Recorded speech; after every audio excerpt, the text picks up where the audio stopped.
What is going on, ladies and gentlemen? My name is Espresso, and welcome back to another Advanced Warfare video here today on my channel. Today what we got for you guys is some awesome information. Another patch has in fact been released for the Xbox One and PlayStation 4. Now, according to Michael Condrey, this should be going live on PC sometime soon as well. As for PlayStation 3 and Xbox 360, that goes through a different developer, so there is no timetable currently on that. Hopefully here within the next week, so it's all a level playing field. So firstly, right off the bat, whenever you start up Advanced Warfare, you're gonna get prompted to download the newest update to it. As a 116 megabyte patch, it's a pretty decent file size for this. There's a lot of stuff though that was fixed within it. So with that being said, what all was there? Well, again, as always, there's some trivial stuff that nobody would really notice unless you're that rare outlying occasion, but there are a few things that are some major improvements to the game and some really high ticket items. So let's start out with one of the biggest ones, probably in the title of this video. The system hack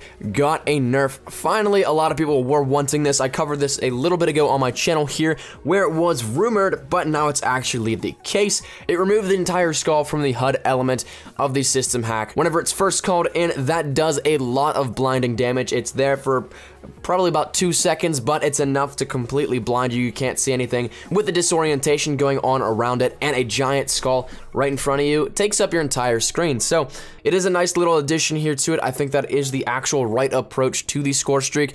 Now, personally, I didn't really come across many system hacks, but whenever I did, they were quite annoying. So I'm glad to see that Sledgehammer is taking the community's input into consideration here with this. Next up, the issue with the AE4 and AE4 Widowmaker not downloading for players on Xbox One and 360 with the Season Pass, that has been resolved. It has fixed a bypass issue with the Microsoft Store. That was something that it was mainly on Microsoft's end, but it's finally opened. The floodgates now are wide open, and if you don't have it, you can now download it. Another big thing that was improved was the timing for multi-kills, doubles, triples, all that kind of stuff. The timing was in fact increased, so it does make it easier to get those.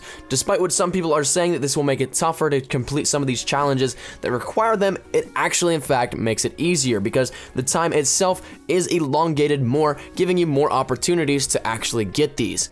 Now, probably one of the biggest things coming out of this, and my personal favorites, is the supply drop challenge. These are daily challenges now that were added into Advanced Warfare that can give you some extra supply drops. Now, it's going to be totally random. The challenges will differ each day, and I'll put one up on screen now for you guys. It's in the Find Match menu, and it's directly to the right. You literally can't miss it. Mine, for example, is get 20 kills with shotguns and uplink for today. Now, assuming I do that, I complete the 20 kills with the shotguns and uplink, I will get a bonus supply drop on top of whatever supply drops I actually in fact earn throughout the day. Now, adding a little bit more onto that, the rumor of a supply drop marketplace is looking a little bit dismal now for this, which isn't necessarily a bad thing, but it is something that a lot of people thought was pretty cool. But now this is actually a daily challenge. You can get extra supply drops on top of the ones you already get.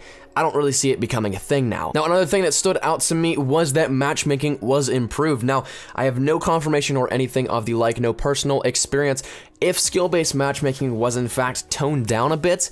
Whether or not it was, that's something that I guess time will tell, but right now for the time being, I'm just assuming it's some little back-end workings of matchmaking, nothing touching skill-based. But other little small improvements were connectivity improvements, security updates for breaches and hacks, stuff like that, crash issues, and another actually like smaller back-end working, but something that kind of had a little bit of an effect on the community, was the issue where the flag in CTF was not being returned immediately.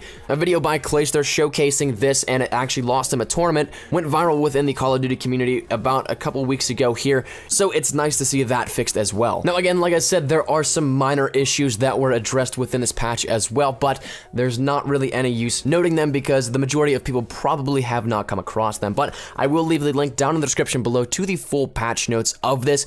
But that has been my time, ladies and gentlemen. Thank you guys so much for watching. Let me just guys think down there in the comment section down below. What do you think about this new supply drop challenge that is daily? Personally, I really like it. Like I said, I want to get your thoughts and opinions on it. But if you did like the video, be sure to leave a like rating down below. Any shares to your Facebook, Twitter, and or MySpace. If you're OG like that, always greatly appreciated. If you're new here, be sure to subscribe for the best of Call of Duty Advanced Warfare content. Any new news and information, you guys know exactly how to find it right here by my channel. Thank you guys once again so much for watching. My name has been Espresso. As always, if you're having a great day, I shall see you guys tomorrow. Take care and peace. Surprise, motherfucker. motherfucker.